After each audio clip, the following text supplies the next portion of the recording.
Olá pessoal, tudo bem com vocês? Agora vamos mudar o tema um pouquinho, vamos uma luta, briga de bispo contra cavalo e um peão. Vamos ver.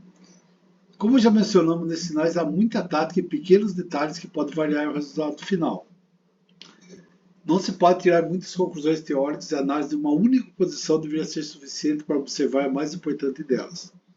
Nesse final, as chances de empate são grandes, mesmo com o rei do lado fraco.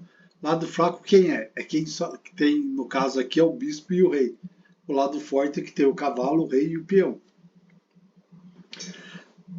Nesse final, as chances são grandes de empate, mesmo o rei do lado fraco distante, principalmente se o bispo tiver duas diagonais bastante longas.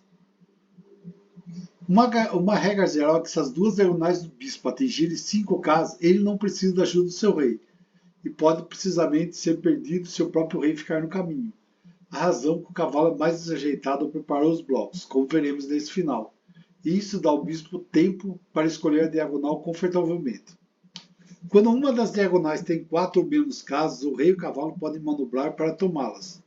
Nesse caso, o bispo precisa da ajuda do seu rei.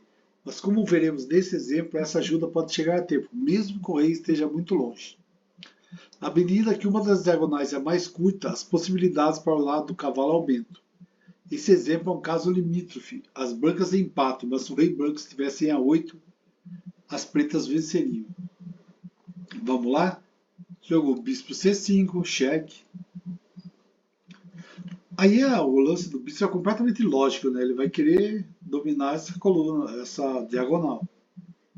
Se posicionou a diagonal mais longa. Se ele jogasse bispo H4,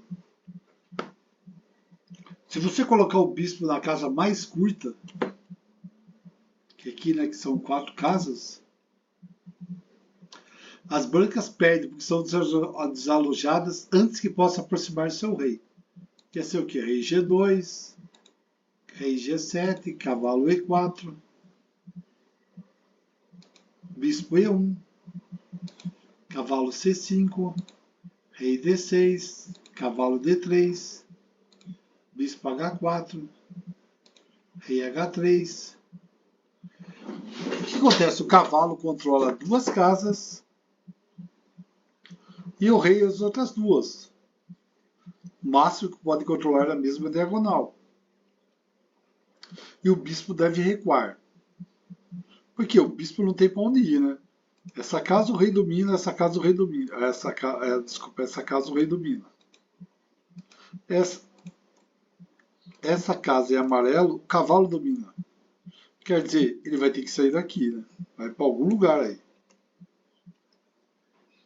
Mas vamos voltar aqui, ó. Bispo C5, cheque, rei E2, bispo G1. Um movimento muito difícil que só pode ser justificado através da análise. O objetivo é aproximar o rei rapidamente através da casa C7. O que não foi possível imediatamente por causa do detalhe tático. A manobra cavalo D3, D5, cavalo D5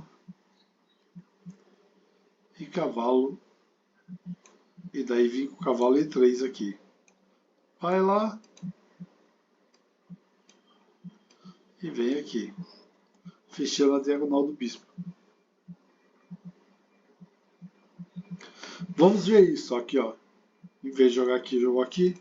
Rei C7, cavalo D5, rei D6, cavalo E3. Se rei C8, ó, cavalo D1, bispo G1, cavalo F2, rei D7, e não vai chegar a tempo, né? Rei F1, bispo H2, cavalo G4, bispo G3, ou aqui, né, bispo D6, cavalo E3, rei G2, bispo H4, rei H3, bispo E1, cavalo E5, cheque, rei E6, cavalo D3, ameaçando o bispo. E o bispo, do mesmo jeito, vai ter que sair dessa diagonal. Por quê?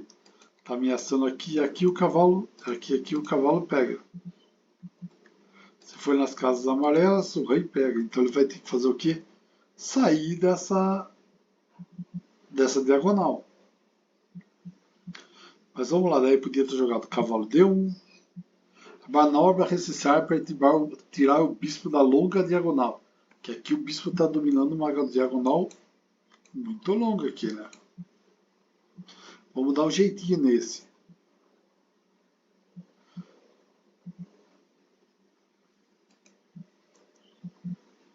Jogador rei C7, cavalo F2, bloqueou o bispo. Bispo H2, tirou o bispo da grande coluna, da grande diagonal. Agora, absolutamente essencial escolher a diagonal com o bispo dependendo do salto do cavalo. Se eu jogar D6, rei F1, bispo H2, cavalo D3, bispo G3, rei G2, bispo H4, rei H3 e tocou o bispo, né? Porque o bispo não pode vir aqui, não pode vir aqui, não pode vir aqui. O cavalo está atacando. Vai ter que sair para lá, em algum lugar. Aqui se jogou rei D7, rei F1, bispo H5, rei G4, cavalo G4, bispo G3, e aproximou o rei. Ou bispo D6, cavalo E3, bispo G3, cavalo F5. Também pode ser jogado rei G2, bispo E1, cavalo E5, cheque, cavalo E6, cavalo D3, ataca o bispo. E do mesmo jeito, né? O bispo vai entrar nessa.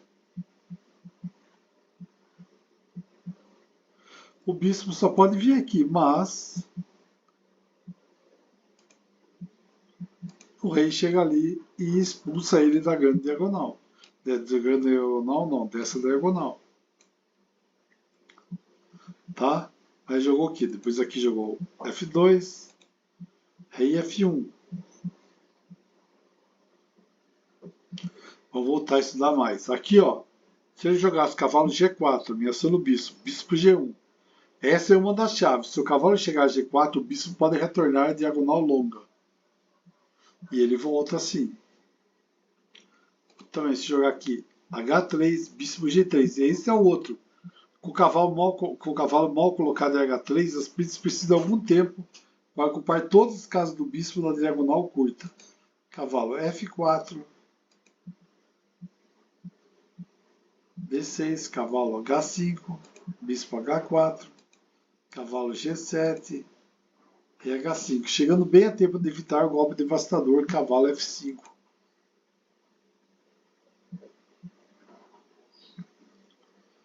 Mas vamos lá.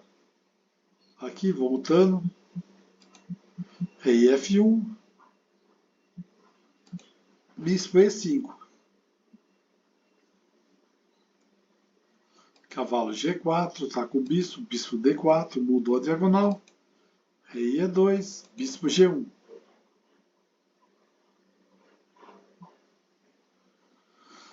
E aqui isso daqui tá bem empatado, né?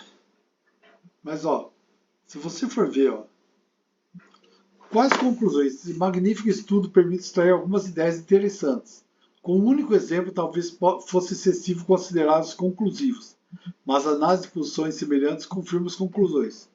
Se o bispo tiver, para parar o peão, duas diagonais de 5 casas, ele não precisa da ajuda do seu rei.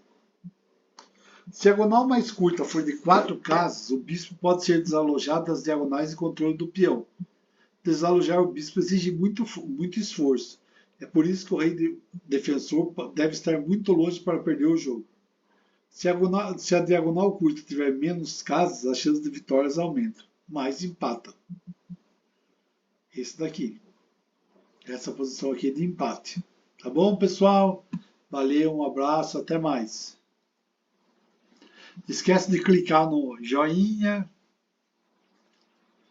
e curtir, caso você não seja inscrito, curta o nosso canal. Tá bom, pessoal? Valeu, obrigado, até mais.